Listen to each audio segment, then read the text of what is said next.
Let's do the county wrap. Div 1. Tell me about it. The main thing I saw in my brief lookings at things was that Cameron Green turned up again, but I'm sure you'll come to that at some point. But that wasn't Div 1, that was Div 2.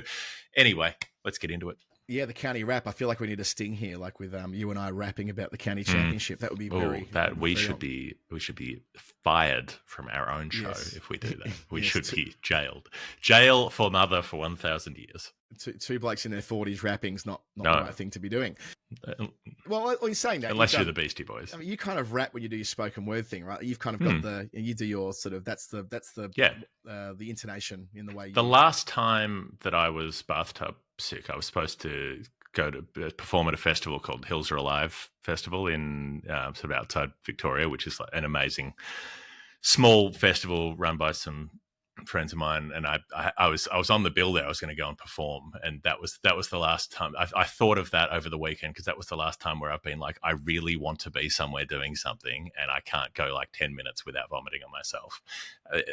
That was the most recent instance, which was probably 10 or 12 years ago. I'm imagining, you're performing with Julie Andrews, Hills Are Alive Festival. You are. It's on the way to Phillip Island. Yeah, sure. Look, I would. If Julie were available, I'd do a duet. Who wouldn't? Get old man Von Trapp out for a bit of Edelweiss. I was talking to Winnie about The Sound of Music the other day. I'm like, is she too little, or is it time? I mean, obviously the subtext of The Sound of Music is pretty fucking brutal. But it's subtle enough. I mean, you get the cues now. You got old mate ripping the Nazi flag in half at the start, which we like. Would probably be called too woke these days. Captain Von Trapp is. Yeah, well, she's been singing Do Re Mi, which is kind of why we were into this chat, which is nice. Sure. Where are we? Divvy 1. I'll run through this as quickly as I can in a round that was pretty busy. The last of the stretch, what they call the grind, the first 8 weeks of the season, where all teams have played 7 times in 8 weeks, and they've all done it across April and May. So Notts go into the break, air quotes, at the halfway mark of their season in top spot, thanks to a strong win over Yorkshire. So Notts made 228 on day one. Would have made more if not for George Hill, who I can't stop talking about. 5 for 40 from 20 overs. This guy's serious business. He's taken 32 wickets at 14, leading the country, the Yorkshire all-rounder. It's a shame that the team aren't performing, because he's making his mark in Division 1. Predictably, they were rolled after that, Yorkshire, that is. Milan top scoring was 64 out of 159. No Johnny Bairstow for he is in Mumbai playing in the IPL, which is odd. Muhammad Abbas, 6 for 45. What a replacement for the Fergburger he was, coming over from Hampshire. 6 for 45, Mo Abbas. And then Notts went big second time around, getting nearly 400. They left 463 for Yorkshire. They were bowled out for 299, with Pennington taking a fifer. So, and a most satisfying analysis from Liam Patterson-White, the spinner. 3 for 40 from 30. That just looked really nice and neat on a scorecard. So, yeah, Notts are 10 points up, Jeff. Have they thought about renaming themselves to the Blaze? Do you think that might look nice when they notch a county championship for the first time since they won one this millennium? Yeah, they did. They won one. They won one when Stephen Fleming was there. Don't know exactly. Maybe 2005 rings a bell for something. Yeah, something like that. No, was that Sussex? Yeah. Anyway, Sussex did win it a couple of times in that era down as well, there under the stewardship of Mark Robinson. Anyway, Yorkshire are back in the drop zone. 2 losses in a row. 1 to Notts, 1 to Surrey, and Yorkshire are back in second last spot. Surrey held on against Essex in a fairly rainy final day draw. It was a volatile game, though. Surrey were implementing their normal plan. They bowled on day one, as they always do at the Oval, knocked over Essex for 217, as they always do, the opposition. Nathan Smith, 3 for. Jamie Overton back from the IPL with a couple. Then it's going reasonably well for Surrey. They got 279 to an okay lead. Normally they go massive when batting second, but they were kind of saved by Sam Curran, also back from IPL duty, making 70, and Curtis Patterson got a 50. Then Jordan Clark down the list, the ever-reliable, got 54. So they did need their strength. If Karun Nair can nail the comeback and Curtis Patterson nails the comeback, wow, what a year that would be. That would change everything. Essex then went huge, though. This is what teams don't do at the Oval. The second time around, they normally get rissoled. They made 479. Big Paul Walter, 118. Charlie Allison, young bloke, 20-year-old, got 140, bunch of 50s for the elder statesman, Elgar, Westley, Noah Tyne as well. Noah Thane, I should say. And yeah, it left Surrey what would have been, the Test world record of 418 to chase. And they didn't do it. They were 115 for 1 at one point, but They got a bunch of starts, didn't go on with it. And ultimately, when they were a bit under the pump on the final day, Karun and Overton and Clark down the list made sure that they shook hands when rain came down at the Oval. So they get the draw. They remain in second. And Essex, though, how's this? Essex have had a much better match overall, and they get fewer points than Surrey for their week because of the way the bonus points work. Surrey get 12 all up, and Essex all first innings based. Yeah, it's all first innings based. So it's a shame that Essex only leave with 11. Sussex back on the winners list at Southampton. They rolled Hampshire for 154 and 165. Jack Carson, he looks so good. The off spinner from Ireland took 5 for 26, and I say from Ireland, he's played, I think, junior cricket with Ireland, but he's been at Sussex for a long time. If not for Bashir, he'd be one I'd be looking at very closely for England. And in the middle of all of that, Sussex went big. They went, they made 300 plus. John Simpson, another century. How's his breakdown in stats? He's leading the country with 84 as an average this year, right? 300 for the season. In 21 matches for Sussex, he's recorded 8 centuries, averaging 78. Oof. In 200 games for Middlesex, he got 10 centuries at an average of 33. So he's more than doubled his output by average, and I guess quadrupled or more the number of tons per match that he's got as a professional when moving down to the South Coast. So John Simpson helps get Sussex the win at home. Somerset, a strong win away against Durham. They came from behind here. Durham made 277, and Somerset were bowled out for 172. Matt Henry, a 4 for Somerset at the start of the match. What a bowler in England that he is. And then Mitchell Colleen, my apologies, on debut, the 20-year-old seamer for Durham, got a 5-fer. But second half of the game, it was flipped around, where Durham only got 159. Matt Henry in the wickets again. And Somerset chased 267, just 3 down. And Tom Lammonby, you love to see it. He's a very beautiful player to watch, got 104 not out. So an excellent win from behind there for Somerset, who are in that middle of the table chasing pack. Final game in Divi 1 was a thrilling draw. The Bears versus the Pears, the traditional rivals in the Midlands there at New Road. And it should have been a great finish, Jeff. So Warwickshire 227, thanks to Sam Hain getting 86. We'll more on him in a sec. Worcester 181, Warwickshire 280, Hain 87, not out, second time, batted for ages, which shows he's got range, Hain. You know, he can do it in white ball cricket, but now he's back doing it against the red ball. Worcestershire is set 327 for victory. They never look like they're going to get it against a really strong attack with Wokes and Rushworth and Bamber. They're 8 for 161, and then they have Waite and Taylor bat out till tea on the final day, and then it rains. So they had 40-plus overs to get 2 wickets at Warwickshire, which would have put them into second spot, as it turns out. But no, they were denied. And that means they had to split the points there in the derby. So that's Division 1 wrapped up, putting Notts on top, followed by Surrey, Sussex, Warwickshire, Somerset, and Durham, and Hampshire, I suppose, in that chasing pack, with Yorkshire and Worcester down the bottom. That's our first tier. That's your first tier. Should I crack on with tier 2 quickly, Division 2, before we go to the break? Let's do it. A huge week for Leicestershire again. What a great story this is. So they've done it again. They've won 5 out of 7 games. They've thumped Lancashire. It was a massive game to consolidate where they were before the break. They've rolled Lancs for 206. Unfortunately, Marcus Harris missed out in both innings, so the dream of 1,000 runs before the end of May was squashed pretty early on. Logan Van Beek's having a great season for Leicestershire. He picked up 3 and 7 for the match. Josh Hull picked up a few as well. They went huge with the bat, getting 457. Rayan Ahmed, who's been repurposed as a batter this year, got 136 batting at number 3, his 3rd century. Batting first drop now. He's been opening. It's like, opening. Oh, well, I'll just take the key spot.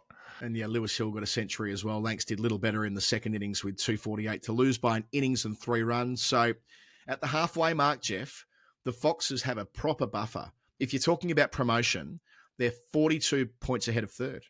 So it would take a lot for them to fuck it up from here with 7 games to go.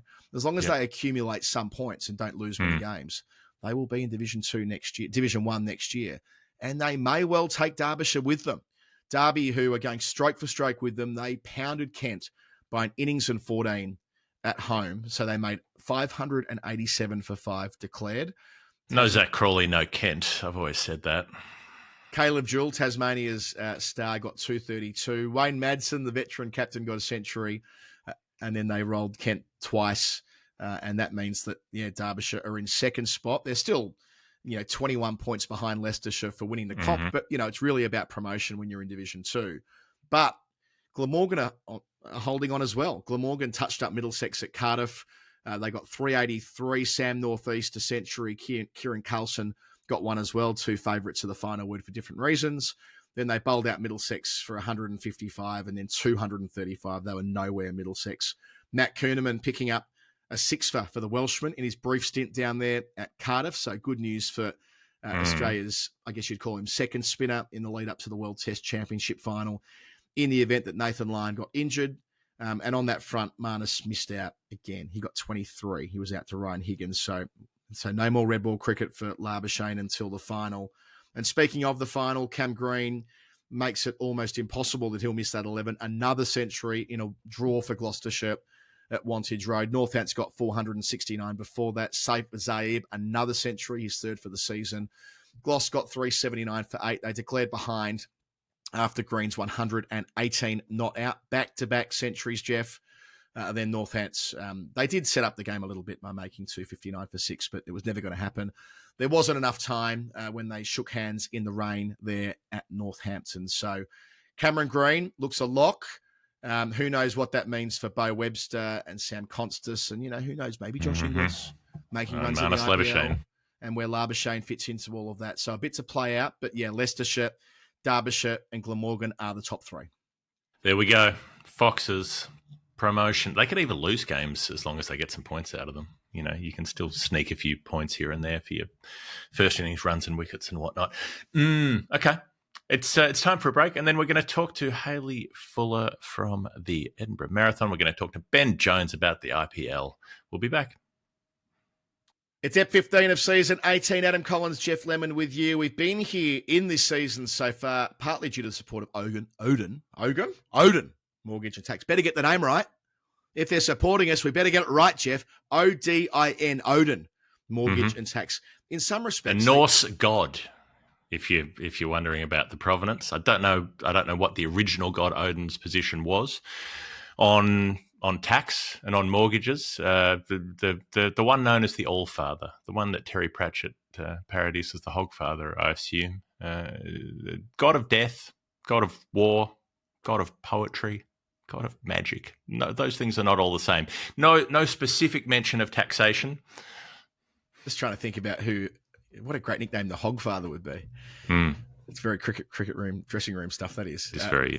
The Hogfather, maybe not, but Odin Mortgage and Tax, that kind of does what it says in the tin, like that nickname does. Odin Mortgage and Tax, they can sort your mortgage Odin famously had one eye, but these people have 2 eyes. They got an eye on where you are and an eye on Australia.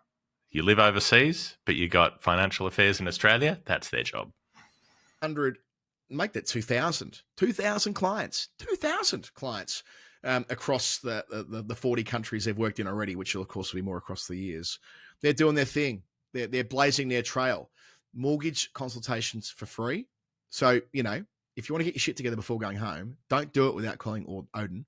And also the tax piece to this. And also it applies if you're already over here and you have to manage affairs in both countries, not affairs, although that they might provide that service too. Who knows? If you ask them, probably best to be doing it in 2 different countries. Yeah, 2 different time zones. If that's your game, yeah. Yeah, not that we advocate managing a life like that. That's yeah. I'm just purely talking about the practicalities. Like when you have a conversation with your friend about how you would dispose of a body. Yeah. This is just a thought exercise. No, that's right. Rach and I joke about this occasionally, and the obvious answer is that where would one find time to do such a thing? They wouldn't. Yeah. It's not possible. It's not viable. You could feed it to your youngest child who eats everything. Yeah, that's it. So that's Odin Mortgage and Tax. Check them out. Click them on the show notes. Jeff, just before we go to Hayley Fuller in a sec, I just want to give a quick shout out to the Swiss women. I neglected to do this earlier. The Swiss women are playing their first just in general, just en masse. The women of Switzerland who have pulled together. So Laura, who's a great listener of ours, who's been a big part of our show, reminded me this week that they've got their first ever T20 international, and she credits that to the work of Russell Lohman, who's their coach, working studiously and as you have to do behind the scenes to get to the point where you're playing a fixture for your country, declared a T20I. So the Swiss women, I don't know much about them, but we'll see how they go, and we'll track their story in the months and hopefully years to come. Stories that we'll tell in a moment are beauties. Sure. Absolute beauties. Big fans of Switzerland, as we like to say. The flag is a big plus. This is going to be back to back. It'll feed one into the next. It'll be Hayley Fuller talking about completing the haggis for the Lord's Taverners, and straight after that, you'll hear Ben Jones wrap up the last week of the IPL. So we'll say goodbye to Jeff, and we'll hear from Jeff in all the eps that we have coming later in the week. Okay. What a delight to welcome to the final word. Well, she was the podcast's balls correspondent many years ago during the pandemic when she'd never heard of cricket before in any meaningful way. Press fast forward 4 years and she's a final word hero, Lord's Taverners hero, completer of the haggis, Hayley Fuller, for the first time, actually. Welcome to the podcast. Thank you, Adam. How exciting. I know. Great to see you again. We're both still in our hoodies from the weekend. I think we'll have a chance to retire them soon, but not quite yet. You're also adorned with 4 medals to reflect the achievement, which we've already set up, but we may as well repeat what you did. 10K and 5K on Saturday morning, and then backed up for a half marathon and a marathon, literally back-to-back on the Sunday. Now, that's the sort of thing that maybe a professional athlete might be able to do. And yes, you've run a lot of marathons over the years, but let's just go back 12 months to when we twisted your arm last year. And we said, what about in 12 months' time, whether you have a crack at this thing? Yeah. When we first heard about this last year, I think our first conversation was, that's not even possible. You know, we were talking about the turnaround and the half and the full and how fast you'd have to do that, and that it logistically just wouldn't be possible for mortals like us who were, you know, had done some running, had run a few marathons or half marathons, but were not, not speed demons or professionals in any way. And then I think when we actually had a look at a bit more of a closer think about it, the idea started to creep in my head that maybe you could, if the ducks all lined up and everything worked out, maybe you could. And I'm not one to leave a challenge unchallenged, I suppose. So, yeah. Well, to say the least. I mean, let's just go through the mechanics of that, because this is the secret sauce in all of this. Because running a long way is one thing, but the logistics here, out where the half marathon finishes at Musselburgh, and then getting back to town when all the roads are blocked, and knowing that your window is, well, it ended up being an hour, and we'll explain why. But we thought your window was about half an hour. We engaged a navigator in the great Abs, who's been a tremendous support to us in Scotland over multiple campaigns now. Your old man, John, flew out from Australia to support you in the mission as well and drove you. We did the 10K with you, but then drove you back to the finish line. But the end of the half marathon, you finish it in an hour 50, so within yourself to an extent, but still having to run it quickly enough with the pros at the front. So you've taken off with a bunch of professional runners. Talk us through that experience at the start of the half marathon. That was so intimidating, and I think this is, the part of where it becomes, I didn't do this on my own. You know, the team, we did this as it takes a village to do this, because I had, in order to buy myself as much time as possible, said that my estimated time for the half marathon was quite a bit faster than I knew I could run it, but so that I would be seated at the start of the event. And I was in Top Club, which is the first wave of people, and I was the only woman in Top Club. There was a bunch of very fast-looking young men who were all talking about what times they were going to be doing and sizing each other up for who was going to win the event. And we got a little briefing at the start, and all of the very, very fast-looking young men sort of almost did like a crouch start on the front line of this half marathon with 6,000-7,000 people behind us, kind of all queued up in their waves. And it was so intimidating. And obviously they took off absolutely flying. People took off flying. And it was really tricky to stay in my own head and my own race. And I was really grateful that one of our other runners, Ian, who is quite a snappy, speedy sort of runner, came up behind me about a kilometre in and tapped me on the shoulder and said, "Hayley, you're going too fast. You carried away with the emotion. Slow down. You're going too fast." And he was so right. I needed that reminder to run my own race, get back in my own head, and not just get overwhelmed by the, excitement, the adrenaline, the exhilaration, everyone else taking off around me, and these professionals, leaping forward at a pace I just wasn't going to be able to sustain. Yeah. And so that's the start of where the team, got me through this. Yeah, well, I think that's right, because it would have been easy to have slipped into almost desperation mode about needing to run that as quickly as you could in order to get to the start line of the marathon back in town. And then the drama, the friction point of the day, when you cross the finish line, you sprint to the exit where you're meant to be collected in this stealth move, and you can't see anybody and the roads are closed around you, and you realize that this might all fall apart. You consider getting a public bus back to town, and the whole thing goes awry. So put us into the emotion of that moment when things were going off the rails. Yeah, so I was obviously watching the clock and thinking I knew I had to do it in an hour 50. That was my goal. And I crossed the line in 1:50 on the dot. And, other people are sort of peeling off, collecting their medals. And I just keep running straight through the finishing chute, across the finish line. And I keep running through the exit, past the baggage collection and out to the road where Dad and Abs were going to be coming past. And I thought, great, I've done my bit here. I've done what I needed to. And I got a text message from Abs saying we're on our way. And I thought, sweet, that we are good to go here. We're on track. And then I got no further messages, and I started sending messages, and my messages were not being sent. I was getting, the little clock face on WhatsApp saying this is not sending, and nothing else was coming through for me. And the time was just ticking. And so to explain it, so the half marathon started at 8 a.m. and the full marathon, the gun was going at 10. So I'd run in an hour and 50 minutes. It was 10 to 10 when I got out there on that road and was waiting. And then it gets to 10 o'clock and I realize the gun for the marathon's just gone off in town and I'm still standing out here, not in the car yet. And then it got to 10:15 and I thought, that's a lot of people who will be shuffling past that. This race has officially started 15 minutes ago. And I just couldn't get a call through. They couldn't get calls through to me. I know now after the fact that Abs was desperately sending me messages and calls trying to update me. But I was just standing there with this one message, 20 minutes, half an hour ago saying we're on our way and nothing else. Pretty nerve-wracking. I thought I definitely thought this is doomed, But it wasn't, was it? You talk about the team around you. To cut to the car chase somewhat, almost literally, they do find you. They, after half an hour on the side of the road, they do get a decent run back. They are able to navigate the road closures in a proficient manner. And in the meantime, Becky from the Tabs has told them at the start line, you do not close this fucking race. If I want anyone negotiating on behalf of me, it's her. And they kept the race open for you. That is to say, they kept the electronic timing open and the circuit open, so long as you could overtake the sweep that collects people on the way. And you had a limited amount of time to do that. So you couldn't just start off the second run, that is the marathon, and just jog away. You had to keep a pretty decent pace to get up to where other people were at the very back of the pack. Yeah.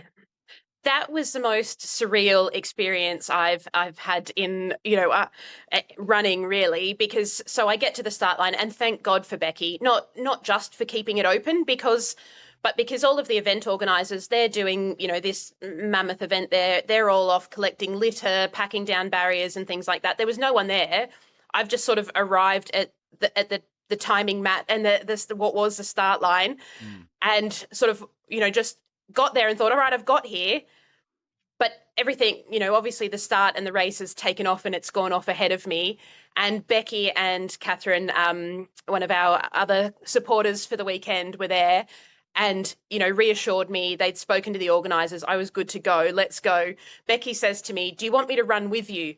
And I kind of, in the moment, I was like, yeah, that'd be nice. And she ran about, 100 meters with me and then went, who am I kidding? I can't keep up with you. Take off now on your own. And so I'm running, but I'm on my own and the roads are slowly being sort of opened up again. The event's 20 minutes ahead of me, the last runner. And I'm just running on my own down the streets of Edinburgh, running down the middle of the road. So there was this weird moment where I was like sprinting down the Royal Mile in the middle of the road on my own with my number on. And there's, people walking up on either side of the street, sort of a little bit confused at first of like, it's 20 minutes since the race has gone through and there's this one woman with a number on still just sprinting down the road on her own. And someone started then clapping for me and then everyone started clapping because they sort of just went, okay, one more runner, I don't know whether they thought I was genuinely just so slow I was that far behind everyone, or they probably didn't realize what was actually going on. But I'm running, and I knew the sweep was traveling at 9 minutes, or it was meant to be traveling at 9 minutes per kilometer. And I'm looking at my watch going, all right, I'm now traveling at 5 minutes per kilometer. I'm catching up 4 minutes every kilometer.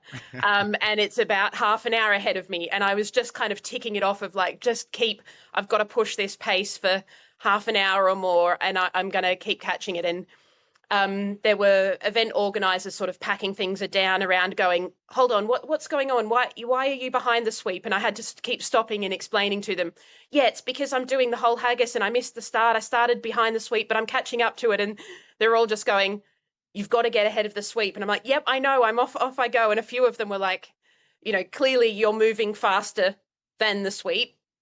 Keep going, you will catch it, but you've got to get ahead of that. And then the moment when I could see it up ahead of me, finally, this was about 7.5 kilometers in. I caught it at, I think, 7.4 kilometers.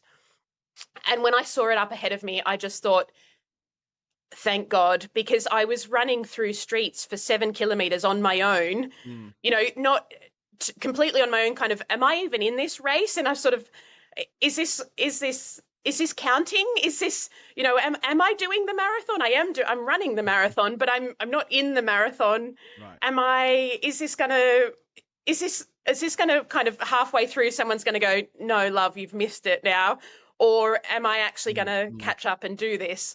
But I just, we so much from Abs and Dad with what they went through with the traffic and the turnaround and the pickup, with Becky standing there on the start line pleading with those organisers. I just kept telling myself, we've come too far. We've come too far to give up now. I'm going. And when I got to the sweep van, they were sort of, just cruising along quite slowly. And I caught up to them, came up behind them and tapped on the window. And the guy rolled the window down. I said, you're the sweep van, aren't you? And he said, yes. And I said, I've caught you. I've caught the sweep van. No one's ever been so happy to see the sweep. And I said to them, I've done that. I'm doing the whole haggis. I've done the half, and I started late, but I've caught the sweep now. I'm ahead of the sweep. And they just sort of went, good work, love. Off I went. And then from then on, I just, at that moment, I thought, we've done this. I still had 30 something kilometers to go, but at that moment, I knew there was no way I was falling behind that sweep again. We were bringing this home with everything that everyone had invested in getting me to that point. And we get to the other end of the race, and obviously we all waited for you at the finish line, and we were able to an extent track your progress because you sent a couple of slide texts saying I'm this far in. So we're able to broadly know when you'd return in, and when you did, look, it was emotional for all of us, I think, because we've been part of this story with you, and this is the story of the support team and everyone, as you say, as well, and feeling like we've all been invested in your story, and so many people have donated to the Lord's Taverners through this process. But the emotion of getting through the line and being received by everyone back at the Lord's Taverners tent, these are memories that will last a lifetime and more. Yeah, absolutely. I mean, when I saw, so we had a couple of camps of supporters in the last kilometre. There were a couple who were a little bit further out from the finish line, sort of the scouts out, 500 metres to go. And when I saw their red hoodies up ahead, and I realised that was my people, I think one of them, Nick, had his hoodie and his final word visor on, and I thought, that's my people up there. The adrenaline just took over, and I just started sprinting. I sprinted that last kilometre. I came pelting down that finish line with so much joy, and I just thought, this is the moment. We've all invested so much in getting to this moment, and here's my people. I was like dancing, a combination of dance and full sprint down that finish line with all of you there, and just knowing that. And I knew that people wanted to wait for me. And so to give a little bit more of a flavour of the day, while we were out on the marathon course, Scotland put on 4 seasons. There was, we've all come home sunburnt from this beautiful sunny day, but it also hailed. There were gusts of wind 65 kilometres an hour straight into your face in the last 10 kilometres of headwind. So with all of that weather going on, and knowing that the whole team who had run their own half marathons and marathons ahead of me, and, you know, on their own massive journeys and achievements, were standing there waiting for me.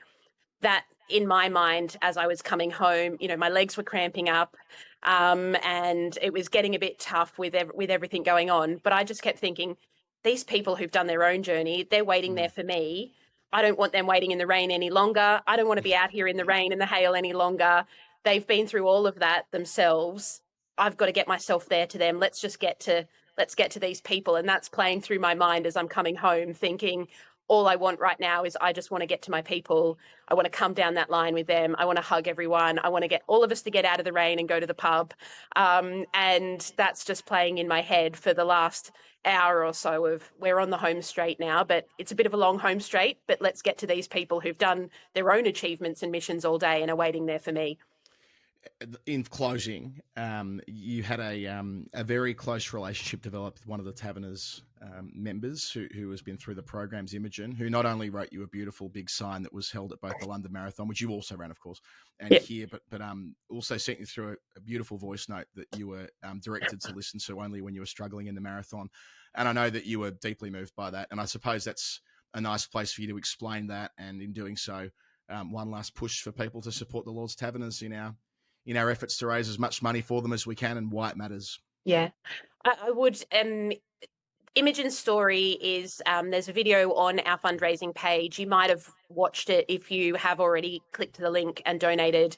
If you've donated but didn't watch it, I would, you know, have a look at Imogen's story of what she went through and the way she talks about the difference that TAV's program has made to her life. I met Imogen last year at a TAVS event. She was presented with an award for her achievement.